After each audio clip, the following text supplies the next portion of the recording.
Bonjour, la frustration au travail. Qui n'a jamais ressenti ça? On a tous connu ces journées où rien ne va. Mais, et si c'était plus qu'une simple mauvaise journée? Dans cette analyse, on va voir que ces frustrations, ce sont en fait des signaux cruciaux qu'il ne faut surtout pas ignorer. On pourrait se dire, allez, ça va passer, on met ça sur le compte du stress, de la fatigue, mais la vraie question c'est pourquoi est-ce que c'est si important d'y prêter attention?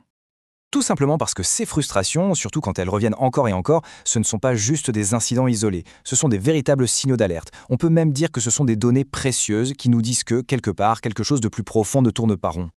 Et voilà le véritable enjeu. C'est que si on ignore ces signaux, c'est un peu comme laisser une cocotte minute sur le feu. La tension monte, elle s'accumule en silence, et on prépare le terrain pour que des conflits éclatent plus tard, parfois sans même qu'on comprenne d'où ça vient. Alors, pour comprendre, et surtout pour agir sur ces frustrations, il faut remonter à la source. Et cette source, on la trouve dans ce qu'on va appeler ici les 5 besoins fondamentaux au travail. Ce qui est vraiment intéressant avec ce modèle, c'est qu'il nous donne une sorte de grille de lecture universelle. Que l'on parle de motivation, de résistance ou même de conflit, n'importe quel comportement au travail peut être décodé à travers le prisme de ces 5 besoins. La question clé, c'est toujours la même, sont-ils satisfaits ou pas? Allez, regardons-les de plus près, ces fameux 5 besoins. On va les passer en revue un par un pour bien voir ce qui se cache derrière chaque idée.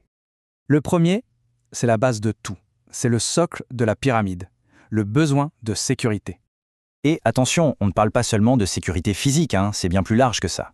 C'est aussi la stabilité de l'environnement, la clarté des règles du jeu, une certaine prévisibilité dans ce qui va se passer. Dès que le cadre est flou ou qu'il change tout le temps, l'insécurité s'installe et la frustration n'est jamais très loin. On passe au deuxième besoin. Et celui-là, c'est un moteur extrêmement puissant dans les relations humaines au travail. La reconnaissance. C'est tout simple, c'est le besoin de se sentir vu, de se sentir valorisé pour son travail, pour ses compétences, pour son investissement. Quand ce besoin-là n'est pas rempli, ça alimente directement les tensions, l'amertume, le ressentiment. C'est un point absolument central. Troisième point, le besoin d'autonomie et de contrôle. Ça touche à notre capacité d'agir, d'avoir un impact sur notre propre travail. En gros, c'est avoir la possibilité d'organiser un minimum son travail, de pouvoir prendre des initiatives, de participer aux décisions qui nous concernent. Quand cette marge de manœuvre est trop faible, ça génère une frustration énorme et ça peut même mener à des formes de résistance passive, de travail à la petite semaine. On aborde maintenant la dimension plus sociale, avec le 4e besoin, celui d'appartenance et de coopération. On est des êtres sociaux, même au bureau. Se sentir faire partie d'un collectif, avoir des relations de qualité avec ses collègues, collaborer de manière fluide, tout ça c'est essentiel. Si ce sentiment d'appartenance est fragile, alors la méfiance, l'isolement peuvent s'installer. Et ça fracture n'importe quelle équipe. Et on arrive au 5e et dernier besoin. C'est peut-être le plus profond, le plus existentiel, le besoin de sens et de cohérence. Ici, il y a 2 choses. D'abord, comprendre à quoi sert son travail, quel est son but. Et puis, il y a la cohérence, voir que ce que l'entreprise dit, ces belles valeurs affichées sur les murs, correspond à ce qu'elle fait vraiment. Quand il y a un décalage entre le discours et les actes, c'est une source immense de démotivation et de cynisme. Bon, on a nos 5 besoins, c'est super. Mais la question maintenant, c'est comment on passe de ces concepts un peu abstraits à un diagnostic concret? Comment on transforme un simple ressenti en un fait qu'on peut analyser? C'est là que cette approche devient vraiment puissante. Chaque besoin peut en fait être découpé en critères très concrets, des choses observables. Par exemple, comme on le voit ici, des éléments comme la clarté des objectifs ou l'écoute des propositions. Ça permet de mesurer objectivement si les besoins sont satisfaits ou non. D'un coup, on sort du flou pour entrer dans l'analyse factuelle.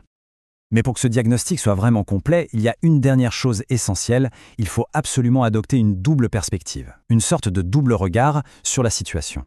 C'est assez simple. D'un côté, il y a la lecture individuelle. On cherche à comprendre l'expérience vécue par chaque personne, son ressenti. Et de l'autre, il y a la lecture collective. Là, on regarde l'organisation elle-même, les processus, les règles, pour identifier les problèmes qui sont peut-être la vraie cause des frustrations individuelles. Et cette image illustre parfaitement comment les 2 perspectives se nourrissent l'une l'autre. Le vécu des individus met en lumière des problèmes dans le système, et si on agit sur le système, sur l'organisation, on améliore le vécu de tout le monde. C'est une boucle vertueuse qui permet vraiment de prévenir les conflits à la racine.